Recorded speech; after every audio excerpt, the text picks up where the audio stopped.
I don't know if you guys can hear that in the background, but my cat's doing his cat things. Hey guys, what is up? Welcome back to my channel, or if this is your first time to my channel, hi, my name is Sarah. I make a lot of special effects tutorials, mostly around Halloween time, some beauty tutorials, and a little bit of DIY in between. For today's video, let's talk winter. Specifically, like, the general concept of winter, to do with makeup at least. I did one of these in the fall time or like the autumn time, which was like the ultimate guide to fall makeup, and I decided to do it again for winter. So basically for today's video I'm going to be going into stuff that I consider like winter-esque colors and consistencies, kind of, I guess is what you would say. So basically from start to finish, we're going to talk primers, we're going to talk foundation, we're going to talk eyeshadows, mascara, blush, finishing sprays, the whole shebang. So let's get started, shall we? So I personally do not wear a primer on my actual face, but if you do, I would definitely recommend going with something like NYX's Angel Veil Primer or their Hydra Touch Oil Primer. Then once you have your primer down, I would recommend, again, going in with something that's going to be light in coverage. For this, I would probably consider going with a BB cream or a CC cream. Something that's going to be lighter coverage, so it's not going to be a full-on foundation, like full coverage by any means. You could do this just by picking up a BB or CC cream, as I did mention. Something like the NYX BB cream is really, really good. It does have quite a natural finish, or even the Aveeno CC cream as well is really good for that. Or you can make your own, which basically just consists of taking any foundation that you do like the coverage of and mixing a little bit of a moisturizer in with it. Or if you want it to be very, very sheer, but just like a little bit of coverage, take your moisturizer and just add a little bit by a little bit of your foundation in with it, mix it in, and then apply it to your face. Again, this is going to give you a decent amount of coverage if you do it that way, especially if you are dealing with a full coverage foundation, but it's also going to give you the insane moisturizing properties that everyone wants during winter, because your skin is probably going to be a lot drier than it usually is. So continuing on with the face, you can definitely set anything that you do to your face, but just keep the reasoning behind setting in mind. So if you're going to set anything, then it's going to basically dry out your face. With the BB creams, I don't recommend setting them because, again, you're going to want to keep your face as moisturized as possible, and if you do set it with anything, it's going to dry out a little bit. Then again, if you do have really oily skin, it doesn't matter as much, but just keep that in mind. The next portion I want to get into is eyes. So when I think of winter, I think of blues and purples and like deep burgundies, basically just those very, very deep and almost sultry colors. I did want to mention some of the palettes and kind of just like the single shadows that I really like for the winter time, and actually what I used on my eyes today. So please excuse the mess that is my life, but this guy right here is the Cool Neutrals palette from NYX, one of the ultimate shadow palettes. Now unfortunately these guys don't have any names. I did use this color and this color into my crease, as well as using a little bit of this on the lip.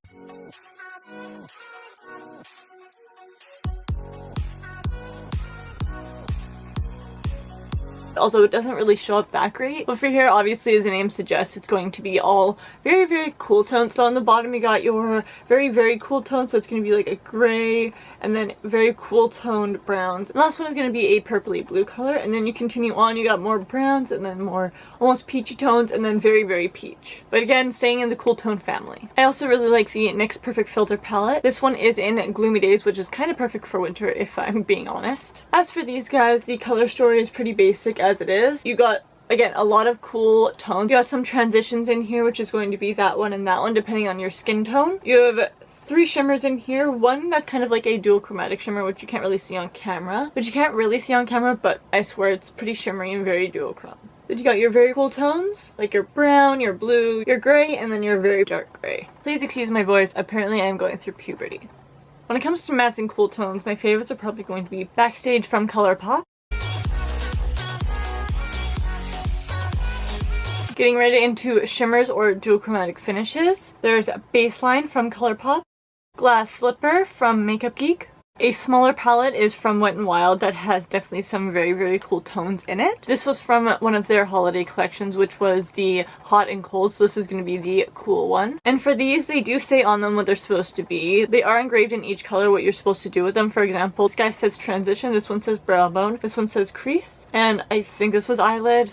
I've used it too much for it to actually say anymore. One of the downsides to using a quad palette like this is because if they do have it engraved in it, then the more you use it, the less you kind of know. Although if you are using it that much, you probably should consider that you should know already what each of these are used for. But these guys, I don't pay much mind to what they actually tell me to put them as. Considering in my crease, I probably wouldn't be using a shimmer or a glitter. I would usually use a matte to help blend everything together. But this one, it shows that you're supposed to use a shimmer in your crease. Something else I like to add to my face to give it a little bit less of a mattifying effect, almost like a shimmery or dewy effect, are these guys right here, which these are going to be liquid eyeshadows. Depending on what brand you get, it could be called a numerous thing. Like from BH Cosmetics, they're called Eyelight, and from ColourPop, they are called Supernova Shadows, but they are the same exact idea.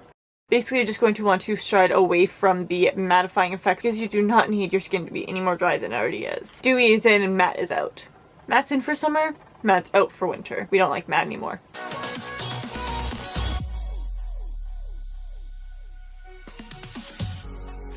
And for the inner corner, I just use Lucky Penny. Both of these are actually duochromatic. Next up, lips. The majority of my lip collection generally is going to be like liquid to matte formulas of liquid lipsticks. But that is not something that I usually wear for any winter months at all. For winter, I would generally wear a lip stain, aka like a lip tint. This one is by Revlon, and it's just the cushion lip tint. And essentially all you're going to do with this is just turn it up a little bit and then just dot it on and blend it out a little bit to disperse it more evenly or diffuse it with your finger. Another very big trend for winter is to use basically just a slightly tinted chapstick. I have two here that I generally use. I've got two here that stood out to me, and it's again a cooler tone or just a very, very moisturizing lip. So the first one is ColourPop's Aquamarine, which is going to have a slightly blue tint to it, but it's still going to be generally just a chapstick. And the second one is actually super, super cool in my opinion. It's from e.l.f. and it's called Perfect Pink. And essentially what this does is it reacts to your specific pH balance in your body. So you just take it, put it on your lip, and then it changes to your perfect shade of pink. Basically, it's just going to react again to the pH of your lip specifically, and each person's going to have a different color, even just slightly different from each other. No one will ever have the same pink that another person has on their lips with this. But it, again, is basically just a chapstick with a little bit of tint. It's going to be super moisturizing to the lips. Another kind of lip product that you could give a try are the NYX Strictly Vinyl. These are going to be a little bit stickier than anything else I've talked about thus far. But essentially this is a lip gloss, but like a very, very sticky lip gloss. I don't wear this all that much because I find it to be way too sticky for my liking. If you're into that, or you find your lips are super, super, super dry, this could definitely help out with that, but just keep the consistency in mind. A lot more sticky than anything else I will or have talked about. Another one I wanted to include is the NYX Butter Gloss, kind of just collection in general. These guys are very, very moisturizing, plus they do give quite a bit of pigmentation for how glossy they are. These guys are very, very moisturizing, plus they do give quite a bit of pigmentation for how glossy they are, and they smell like actual candy. Like, I literally can't get over it. It doesn't taste like candy, so don't be like eating it by any means, but like it smells like actual candy. I definitely prefer these guys. Now, most of those are either going to be in the chapstick category or the lip gloss category. These guys are just in the satin category, which satins are going to pack more of a colorful punch than any lip gloss or lip tint or chapstick, but they're not going to be super, super drying to the lips. So the two brands that I most like for any satins are going to be one that's online, which is going to be ColourPop, and the last one, which I get in the drugstore, which is going to be Rimmel. Both of these are a satin consistency. This is Petite 4, which is going to be a very, very cool tone gray. And this one that is called Glam Rock by Rimmel.